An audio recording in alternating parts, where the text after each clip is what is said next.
¿Qué tal? Vamos a darle 2 minutitos más al resto de los compañeros para empezar la sesión del día de hoy, que va a ser neoplasias mieloproliferativas, ¿de acuerdo? Sí, doctor.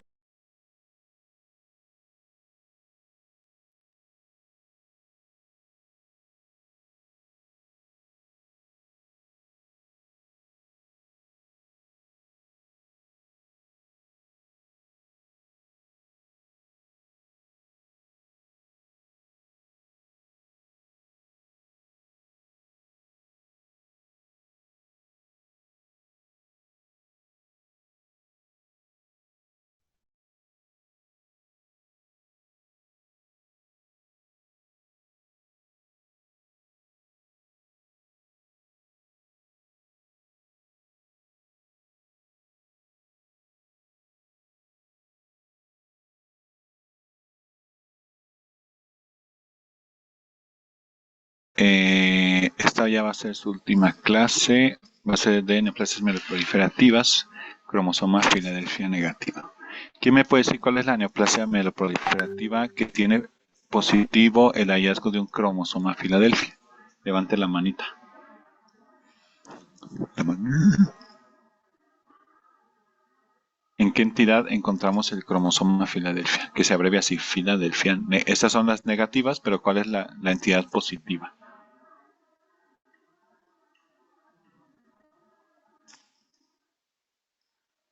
¿Nadie?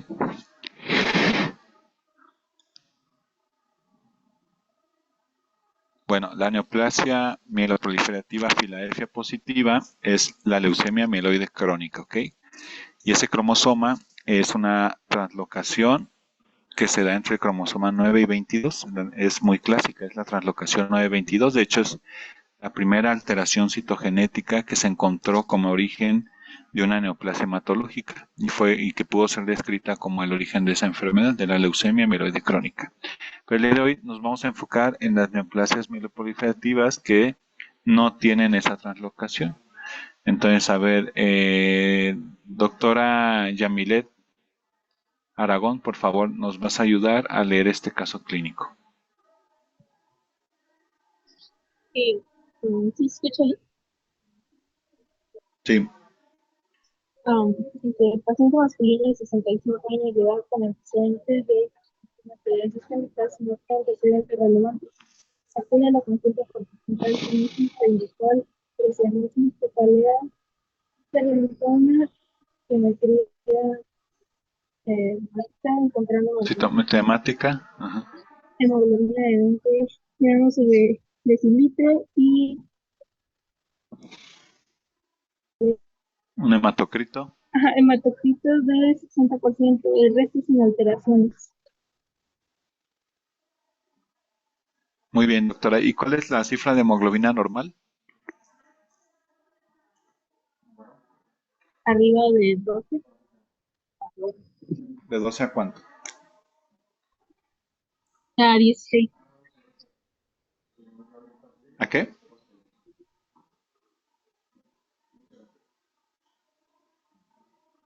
A A ver quién le 16 ayuda a la doctora Yamilet.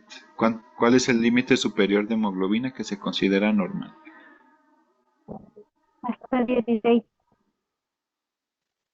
Ok, más o menos. Es variable dependiendo de algunos factores como el género y la altura y la ciudad donde vivimos y si hay alguna enfermedad concomitante. Pero ya ven que en las sesiones que hemos visto nos hemos enfocado mucho a pancitopenia, visitopenia, anemia, etcétera. Pero ustedes siempre van a enfrentarse contra pacientes que tengan eh, un hallazgo de un incremento en la cifra de hemoglobina y del hematocrito. Entonces, la pregunta sería, ¿qué es lo que tenemos que hacer? Bueno, evidentemente debemos primero descartar o iniciar un protocolo de estudio para eritrocitosis secundarias, pero también ante la sospecha por la edad de este paciente, el hecho que únicamente tiene como antecedente importante ser hipertenso, pues hay que buscar la opinión de un hematólogo para que hagamos un estudio de biopsia de médula ósea para ver si este paciente pudiera tener policitemia vera. ¿ok? Entonces, acuérdense, el hallazgo de un incremento en la cifra de hemoglobina o hematocrito de un paciente siempre los debe encaminar hacia estas dos rutas. Una, que este sea un hallazgo de una entidad secundaria, como pudiera ser SAOS, un paciente con síndrome de Pickwick, un hallazgo de laboratorio, o si estamos ante una policitemia vera, que la policitemia vera es la primera de las neoplasias mieloproliferativas de las cuales hablaremos el día de hoy, ¿de acuerdo?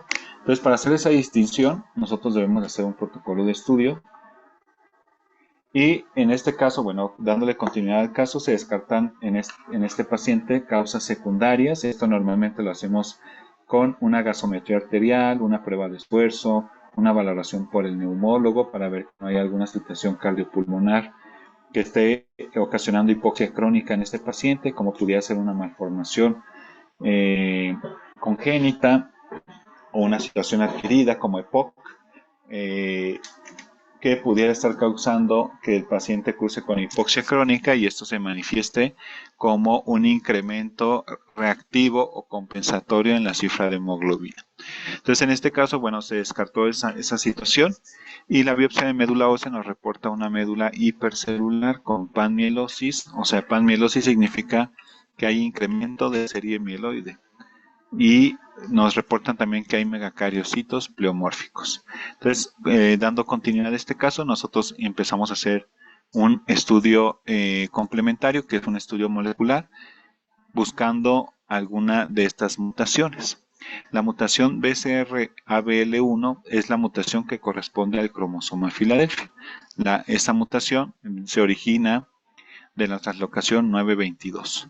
Pero la mutación que está relacionada a la presencia de neoplasias mieloproliferativas crónicas Filadelfia negativa es la mutación JAK2 B617F. Entonces, este paciente pues salió con una mutación positiva. Esta mutación la hacemos de sangre periférica y se hace por una técnica de PCR. Ahora, ¿qué es lo que tenemos que hacer? Bueno, eso lo veremos más adelante. A ver, doctora, Megan Ramírez está por ahí para que nos ayude a leer el caso clínico 2, por favor. Sí, doctor. Adelante. Paciente mujer de 45 años sin antecedentes de importancia acude por presentar astenia, dinamia, cefalea. Se realizó laboratorios de rutina encontrando cifra de plaquetas de 970.000 en milímetros de cúbicos. Leucocitos 9.000 milímetros cúbicos y usted decide iniciar protocolo de estudio para causas secundarias de trombocitosis o realizar biopsia de médula ósea. La paciente cursa con trombocitopenia esencial. Trombocitemia, ¿eh? Trombocitemia, Ah, esencial. sí. Muy bien, gracias, doctora. Entonces, bueno, este es otro caso de una mujer de 45 años que viene pues, por unos síntomas ahí medio inespecíficos, cansancio, dolor de cabeza, pero en su biometría, fíjense, un hallazgo interesante, 970.000 plaquetas. Doctora Megan, ¿cuánto es la cifra normal de plaquetas?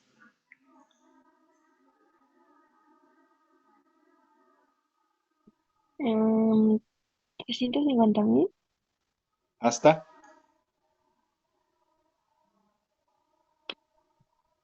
5.000.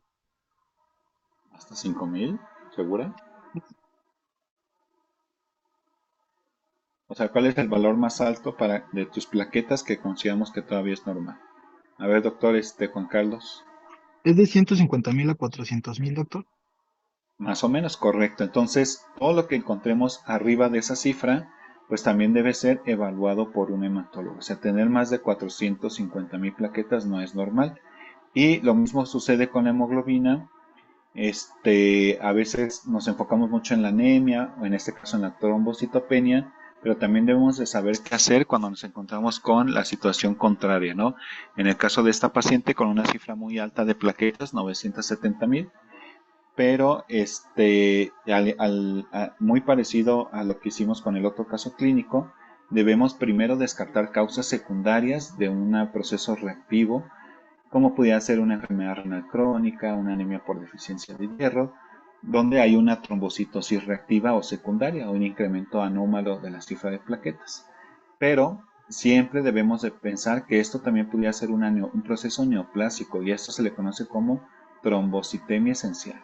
Entonces hasta aquí ya hablamos de policitemia vera, que es un incremento de hemoglobina por una situación neoplásica, o trombocitemia esencial, que es un incremento en la cifra de plaquetas por una situación clonal, ¿de acuerdo? Entonces, en este paciente se descartaron las causas de trombocitosis secundarias. Se realizó una biopsia de médula ósea donde encontramos una proliferación y atipia de megacariocitos y no se encontró fibrosis en la médula ósea. Decidimos nuevamente hacer la mutación y encontramos nuevamente esta mutación por ahí presente. Acuérdense muy bien de esta mutación, porque se las vamos a preguntar en su examen. Es la mutación JAK2 B617F. Entonces, con esto pues hacemos el diagnóstico de trombocitemia esencial. Ahora, las neoplasias mieloproliferativas crónicas son un grupo de enfermedades que ahorita nos vamos a enfocar en 3 de ellas: policitemia vera, trombocitemia esencial y mielofibrosis primaria. Estas entidades provienen de un trastorno clonal de la célula hematopoyética, principalmente a nivel del progenitor mieloide común. Sí, aquí lo vemos. Entonces, esta situación viene precedida de un evento oncogénico, principalmente una mutación como pudiera ser la mutación de la cual hemos hablado. A ver, ¿quién se acuerda cuál es la mutación? ¿Quién quiere levante su manita? Doctor Juan Carlos. JAK2B617. 3777 Sánchez García Juan Carlos. El JAK2B617F. Bueno, no se les vaya a olvidar, si les preguntamos si la tienen mal, tronados. ¿Ok? Es una de ellas, pero bueno, hay otras mutaciones de las cuales veremos más adelante. Entonces, como en todos los eventos de cáncer en la hematología, ya lo hemos estado viendo en las otras clases, tenemos una hematopoiesis normal que empieza a sufrir alteraciones por los hallmarks del cáncer que ya hemos platicado, como pudiera ser la falta de respuesta a señales antiproliferativas, evasión de la apoptosis, evasión de la respuesta inmune, una respuesta incrementada en las señales proliferativas, la invasión tisular, la metástasis, un potencial replicativo ilimitado, la angiogénesis, y todo esto haciendo que esta balanza se incline hacia una hematopoiesis anormal, ¿de acuerdo? Esto puede ir precedido o acompañado de mutaciones puntuales, factores de riesgo como la exposición previa a quimioterapia, factores medioambientales o procesos de inmutación intrínseca. Entonces esta célula migra hacia un trastorno clonal y va a estar presente la mutación JAK617F, aquí la vemos, que juega un parte fundamental en este receptor que se encuentra en los progenitores mieloides, que puede activar diversas vías de señalización y proliferación celular, y dependiendo de qué vía esté activada, es que vamos a tener alguna de las neoplasias mieloproliferativas crónicas. Aquí las vemos abajo: trombocitemia esencial, policitemia vera o mielofibrosis primaria. Todas ellas, como ven, involucran a la serie mieloide, los granulocitos, la serie eritroide y los megacariocitos. Entonces, esto es lo que vemos. La mutación JAK2 es la la que predomina en estos casos. Esta mutación, este gen se localiza en el cromosoma 9 y lo que va a hacer es una activación constitutiva de una sinasa de tirosina que va a estar mandando señales de replicación celular. Entonces, esta la encontramos en el 95% de los pacientes con policitemia vera, 50% de los pacientes con mielofibrosis primaria y trombocitemia esencial. Quiere decir que es una mutación bastante frecuente. Y va a ocasionar un incremento en la producción de eritrocitos, de plaquetas y granulocitos. Como otras mutaciones que podemos encontrar son la MPL y la calreticulina. Estas van a ser mucho menos frecuentes, como ven aquí en trombocitemia esencial, solo presentes en el 2 o 3% de los casos. En la mielofibrosis primaria, en el 3% de los casos. Pero la calreticulina sí la llegamos a ver en un 20-25% de los casos de trombocitemia esencial y en un 30% de las mielofibrosis primarias. A ver, esto es algo muy importante, no en todas las instituciones de salud. De hecho, yo les diría que aquí en México muy pocos hospitales tienen la capacidad tecnológica de realizar estas mutaciones. Y uno de estos hospitales es el Hospital General de México. Sí tenemos la posibilidad de realizar este tipo de mutaciones en los pacientes con sospecha de estas entidades. Entonces, este grupo de enfermedades se van a caracterizar por una expansión clonal con hiperplasia de la serie mieloide. Va a haber eritrocitosis, trombocitosis o leucocitosis. ¿Qué podemos encontrar como manifestaciones clínicas? Enfoquémonos primero en la policitemia vera. Vean, lo más frecuente que van a tener estos pacientes, acuérdense que son pacientes que tienen una cifra muy alta de hemoglobina o un hematocrito muy elevado, y van a referir pues cefalea, como fue nuestro caso clínico, mareo, parestesias, prurito, y fenómenos clínicos como la eritromelalgia, que es este fenómeno que vemos aquí, muy evidente, pero también tienen un riesgo incrementado de tener trombosis venosa o arterial. Y un 70% de los pacientes van a tener esplenomegalia. En la trombocitemia esencial vamos a ver trombosis en un 7 a 30% de los casos, cefalea, mareo, parestesias. También podemos ver eritromelalgia y esplenomegalia en 10% de los casos. Mientras que en la mielofibrosis primaria el síntoma o el signo predominante va a ser la esplenomegalia, que va a estar presente en el 90% de los pacientes y puede ser una esplenomegalia masiva que llega hacia el flanco izquierdo, ¿ok? Entonces, primero nos enfocaremos en esplenomegalia, pero como ven, si ustedes revisan la policitemia vera, trombocitemia esencial y mielofibrosis primaria, pues comparten mucha de la sintomatología, o sea, por clínica es difícil distinguir una de otras, ¿de acuerdo? Todas pueden producir trombosis, todas dan cefalea, todas pueden dar prurito, hepato o esplenomegalia en diferentes grados. Entonces, siempre que vean a un paciente con estos síntomas, pues deben de pensar en una de estas neoplasias mieloproliferativas crónicas. ¿Qué es lo que tenemos que hacer? Pues una exploración física detallada, medir siempre cómo está el vaso y medirlo, anotar cuál es su tamaño, una biometría hemática, un panel metabólico, siempre pensar en una evaluación por hematología para una biopsia y aspirado de médula ósea, porque como veremos más adelante, estos estudios son necesarios para hacer el diagnóstico de estas entidades. Y los estudios moleculares que se pueden hacer por PCR o secuenciación, pues no se encuentran en muchos hospitales, pero si tienen la posibilidad de realizarlos, pues son importantes porque se encuentran dentro de los criterios diagnósticos.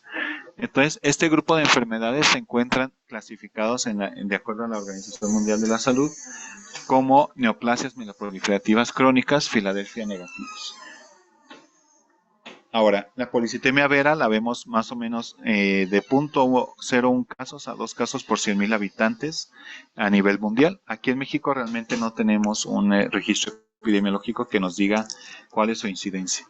Estos son los criterios diagnósticos, por favor apréndanselos. Estos sí pueden o no venir en su examen, pero es muy importante porque como veremos, estas neoplasias requieren de que tengamos pues una sospecha clínica, ¿no? Entonces, la policitemia vera vamos a tener criterios mayores y menores y como dice la Organización Mundial de la Salud, requerimos para hacer el diagnóstico de los 3 mayores o 2 mayores y 1 menor.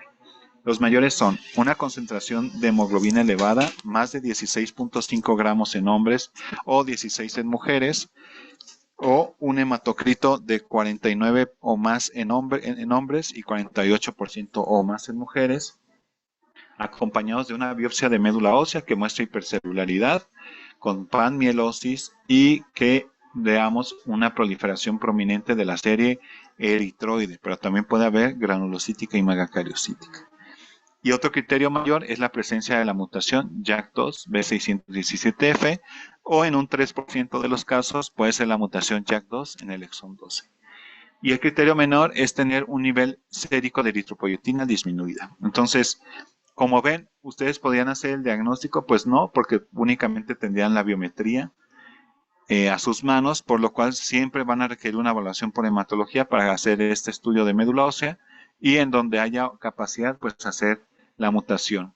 Si no tienen acceso a la mutación, pudieran hacer el estudio de eritropoyetina sérica y como ven, en pacientes que tienen altas cifras de hemoglobina, como por ejemplo en nuestro caso tenía 20 gramos, pues únicamente requiero eso más el criterio de la biopsia de médula ósea más la eritropoyetina para hacer el diagnóstico. Entonces, ¿qué es lo que vemos en la médula ósea? Pues una médula ósea hipercelular, o sea, vean, esta célula está atascada de células. Estas gotas blancas son adipocitos, o sea, son grasa, por eso es que ahí hay ausencia celular. Y estas células muy grandes son los megacariocitos. Entonces hay una panmielosis, significa un incremento de todo el linaje mieloide, como es los megacarios. Miren, hay muchos megacarios, 1, 2, 3, 4, 5 megacarios. Hay mucha serie eritroide, que es esta que vemos de color basófilo, y también muchas células que pertenecen al linaje granulocítico. Vemos aquí eosinófilos, 1, 2, 3, 4, 5, 6, 7, 8 eosinófilos. Vemos granulocitos en bandas, segmentados. Entonces, vean cómo la médula ósea parece que se está replicando de forma descontrolada. Ahora, ¿qué sucede con los pacientes? ¿Qué tenemos que hacer con ellos una vez realizado el diagnóstico? Lo más importante es clasificarlos entre bajo o alto riesgo. Los pacientes de bajo riesgo son aquellos pacientes menores de 60 años y que no tengan ningún historial de eventos trombóticos. Los pacientes de alto riesgo son mayores de 60 años o que tienen un historial trombótico. Entonces, esto es muy importante porque el tratamiento va a ser diferente. En los pacientes de bajo riesgo, normalmente lo que hacemos es monitorear a estos pacientes, manejar cualquier posible factor de riesgo cardiovascular que pudieran llegar a tener, y el tratamiento va a ser a base de flebotomías, ¿ok? O sangrías. Las flebotomías tienen como finalidad mantener un hematocrito en menos del 45%. Entonces, ustedes deben de tener una adecuada coordinación con su banco de sangre para estar viendo a estos pacientes. Los ven cada mes o cada 3 meses en consulta externa y se envían a banco de sangre para que se les realice una flebotomía con la meta de tener su hematocrito controlado en menos de 45%. También damos un antiagregante plaquetario que puede ser ácido acetil salicílico en dosis bajas para disminuir el riesgo de trombosis. En los pacientes de alto riesgo, bueno, estos pacientes deben de tener un manejo mucho más estrecho con una vigilancia cardiovascular seguida por un cardiólogo. Deben de tener su terapia antiagregante, deben de tener también terapia con flebotomía, pero también damos agentes citorreductores, como puede ser la hidroxiurea o el PEG interferón alfa 2. Entonces, como ven, estos pacientes pues requieren un tratamiento adicional y una vigilancia mucho más estrecha. Afortunadamente, a pesar de ser una neoplasia, estos pacientes tienen una mediana de supervivencia de entre 13 a 24 años. ¿Qué quería decir, doctora? Aquí hay un grupo de doctoras Volbre, Clau y Ari. A ver, ¿qué significa mediana de supervivencia de entre 13 a 24 años? Que la mitad de los pacientes sobreviven ese tiempo. Ok, ¿y cómo ves? ¿Es algo bueno, malo? Pues es bueno, ¿no? Excelente. Es muchísimo más elevado que muchas otras patologías. Claro, y además si son pacientes, estos son diagnósticos generalmente de adultos o adultos mayores. Si yo tengo 65 años y me dicen que puedo vivir 24 años, pues a lo mejor ya estoy muerto por otra causa, ¿no? Entonces es un panorama pues realmente no tan malo, a diferencia de otras neoplasias hematológicas. Ahora, en cuanto a la trombocitemia esencial, esta es su incidencia, es muy poco frecuente en adultos jóvenes. Vemos alrededor de 2 casos por 100,000 habitantes a nivel mundial. Y estos son los criterios diagnósticos. También, por favor, apréndanselos porque esto puede venir en su examen y lo vamos a lo mejor poner un caso clínico, ¿ok? Entonces, el criterio mayor, igual debemos de juntar los 4 criterios mayores o 3 mayores y 1 menor. Uno de los más importantes, pues evidentemente con el que se inicia el abordaje diagnóstico, es la trombocitosis persistente, mayor de 450,000 plaquetas. Y esto persistente, pues a lo mejor en una valoración de 3 meses, que persista y que no haya una causa secundaria. ¿Okay? Como ven, otro criterio es la biopsia de médula ósea, donde vamos a encontrar un predominio de megacariocitos maduros de gran tamaño y que pueden tener hiperlobulación nuclear. Específicamente. Y algo muy importante es que rara vez vemos fibrosis en la médula ósea.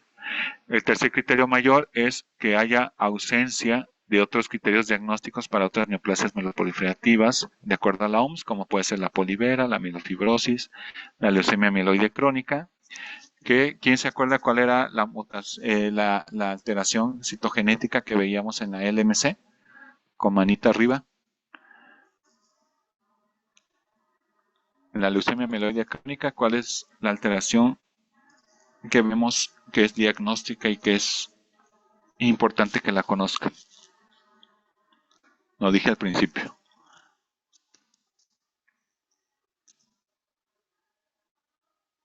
¿El cromosoma qué? A ver, doctora Abril. El cromosoma Filadelfia. Muy bien, el cromosoma Filadelfia, ¿qué es la translocación qué? Del cromosoma 922. Bueno, creo que sí. 9 y 22, ¿no? Sí, es una translocación entre el cromosoma 9 y 22 y que permite su unión y a esto también tiene el nombre de la mutación BCR-ABL, ¿de acuerdo? Y bueno, la otro criterio mayor es la demostración de la mutación JAK2B617F, que puede estar presente entre el 40 al 60% de estos pacientes. Y el criterio menor es la presencia de un marcador clonal o ausencia de una trombocitosis reactiva. Entonces, miren, esta es una médula que se parece mucho a la médula de una policitemia vera, pero aquí vemos un predominio franco de los megacariocitos que están hiperlobulados, su núcleo está hiperlobulado, aunque esto pues realmente necesitamos de tener siempre a la mano un buen patólogo, de preferencia un hematopatólogo, para que pueda hacer la distinción diagnóstica entre estas entidades, porque no es nada sencillo, ¿de acuerdo? Incluso entre expertos. ¿Cuál es la terapia para pacientes que tienen trombocitemia esencial? Bueno, de igual manera, los pacientes de bajo riesgo, normalmente lo que hacemos es monitorizarlos para disminuir los riesgos, los factores de riesgo cardiovascular, factores de riesgo trombóticos, y damos también terapia antiagregante con aspirina. Para los pacientes de intermedio o riesgo alto, hacemos lo mismo, pero también damos terapia citorreductora. Como ven, son los mismos agentes que utilizamos para policitemia vera. En este caso sería hidroxiurea y PEG-interferón alfa. ¿Okay? Y estas entidades, recuerden que son diagnósticos que no son curativos, o sea, son pacientes que una vez que sean diagnosticados nunca vamos a poder decirles que están libres de su enfermedad, ¿de acuerdo? Entonces, esta es la supervivencia, la mediana de supervivencia para estos pacientes ronda entre los 10 a 25 años, que es muy parecida a lo que vemos en policitemia vera. Pero la tercera de estas entidades es la mielofibrosis primaria. Es un poco menos frecuente, es mucho más prevalente en pacientes de 60 años y va acompañada de manifestaciones clínicas como puede ser la esplenomegalia, citopenias periféricas, síntomas B y complicaciones como trombosis, infecciones e hipertensión portal. ¿Qué sucede? Pues en esta específicamente en esta entidad vamos a encontrarnos con que hay un incremento importante de la fibrosis en la médula ósea, con depósitos de reticulina y fibras de colágeno a través del tiempo. Esto va a ocasionar que haya distintos grados de fibrosis medular o mielofibrosis que ya están bien establecidos entre el grado 0 y el grado 3, ¿de acuerdo? Y esto es muy importante porque entre más fibrosis haya, habrá más ausencia de hematopoiesis, y esto se va a relacionar directamente con la supervivencia de estos pacientes. Entonces, ¿qué podemos encontrar en estos pacientes? Son pacientes que se presentan con esplenomegalia, ya lo vimos, esplenomegalia que puede ser masiva, y va a tener en sangre periférica un fenómeno que se llama reacción leucoeritroblástica. Esto significa que vamos a poder encontrar en su frotis de sangre periférica formas inmaduras de la serie granulocítica y de la serie eritroide, como aquí vemos un eritrocito ortocromático y un mieloblasto que andan circulando ahí en sangre periférica. Y otro hallazgo importante son los dacriocitos o eritrocitos en forma de lágrima, que los vemos aquí. Este es un dacriocito, ¿de acuerdo? Aquí hay más, aquí hay otro, dacriocito, aquí hay otro. Entonces los dacriocitos pudieran hablar de fibrosis medular, ¿de acuerdo? Entonces, pacientes con esplenomegalia y que en su biometría les reporte un frotis de sangre periférica con formas inmaduras de la serie roja o blanca, o que te puedan tener dacriocitos, pues bueno, no son criterios diagnósticos, pero sí pueden sugerir el diagnóstico de mielofibrosis. Los criterios diagnósticos de acuerdo a la OMS son estos. El más importante es en la biopsia de médula ósea encontrar proliferación y atipia de los megacariocitos con fibrosis, aquí está mal, es con fibrosis reticulínica más de 1 y puede ir acompañado también de incremento de la serie granulocítica. Aquí debemos nuevamente de no tener otros criterios diagnósticos para otra neoplasia mieloproliferativa. Y estos pacientes también pueden tener la mutación JAK2 B617, pero también a un porcentaje importante de ellos, un 20%, puede tener la mutación calreticulina y un 3 a 5% la mutación MPN. Criterios menores es anemia no atribuible a otras causas, leucocitosis, esplenomegalia y aumento de DHL por su arriba de su valor normal. Y también podemos tener una reacción leucoeritroblástica. Entonces vean, esto es una médula ósea con mielofibrosis. Esto que se ven como tiras o como fibras, pues es el depósito de fibras de colágeno o de fibras de reticulina, que lo que van a hacer es ir haciendo que esta médula se vuelva fibrótica y haya ausencia poco a poco de la hematopoiesis. Entonces estos pacientes van a cursar inicialmente con una proliferación descontrolada, pero hagan de cuenta que la médula se va desgastando y va ocasionando depósitos de fibrina y eventualmente estos pacientes tienen falla medular, ¿de acuerdo? Entonces, es otra imagen, vean cómo es una médula inicialmente muy rica, con muchos megacarios, todos estos son megacariocitos atípicos, pleomórficos, y eventualmente esto hace que la médula entre en un proceso de desgaste y se origine la fibrosis. ¿Qué es lo que hacemos para pacientes de bajo riesgo? Pues si están asintomáticos realmente los observamos, pero si empiezan a tener síntomas, podemos dar agentes inhibidores del JAK2, que ya tenemos aquí en México esta terapia, una de ellas siendo el ruxolitinib, que es un inhibidor de JAK2, B6, de la mutación JAK2, y esto permite que muchos pacientes mejoren en cuanto a su cifra, en cuanto a sus cifras de biometría hemática y disminuye también la esplenomegalia y mejora mucho la sintomatología. Y en pacientes de alto riesgo, pues incluso debemos de pensar en un trasplante hematopoyético de un donador halogénico. Pero bueno, estas entidades de las tres, la más agresiva definitivamente es la mielofibrosis, con una mediana de supervivencia entre 6 a 10 años y un alto riesgo de transformación a una leucemia mieloide aguda con un 20%, ¿de acuerdo? Bueno, hasta ahí nos quedan 3 minutitos, entonces quisiera ver si tienen, qué preguntas tienen, qué dudas tienen de estas tres entidades que pueden venir en su examen. Acuérdense que estamos hablando de mieloproliferativas crónicas Filadelfia negativas. La positiva es la LMC, pero estas son neoplasias donde podemos tener otro tipo de mutaciones como la JAK2 B617, ¿de acuerdo? ¿Qué dudas tienen, doctores? ¿O están listos ya?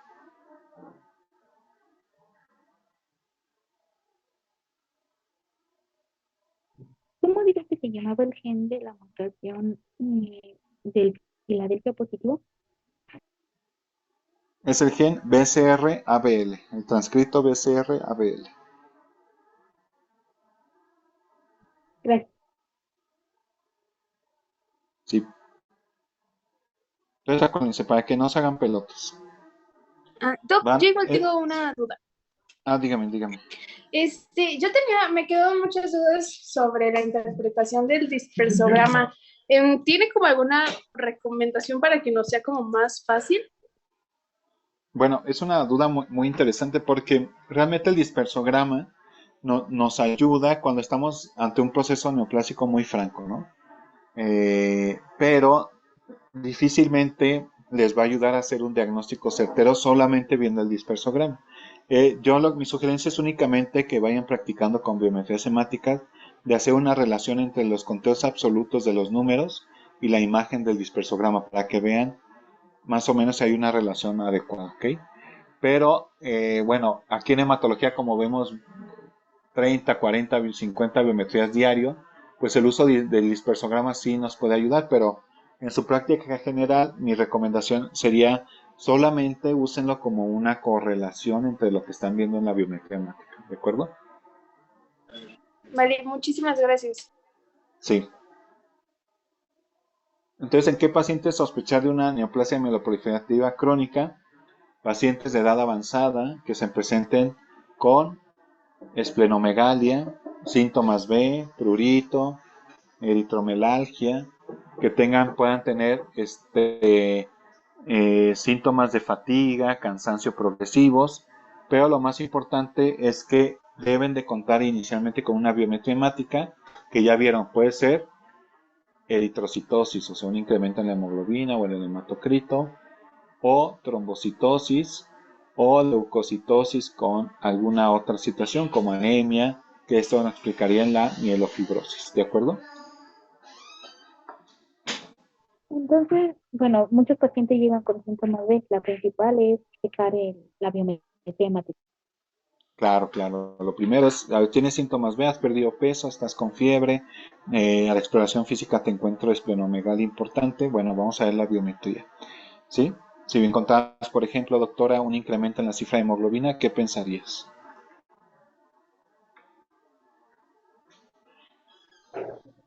Pues en esta patología, en la displasia. ¿Pero en cuál de las tres? Policitemia, ¿verdad? Correcto, en policitemia Bell. Pero si encontrás, por ejemplo, 1 millón de plaquetas, ¿qué pensarías? Trombocito, la Trombocitemia esencial, esencial. ¿sí? Y si encontrás, por ejemplo, 20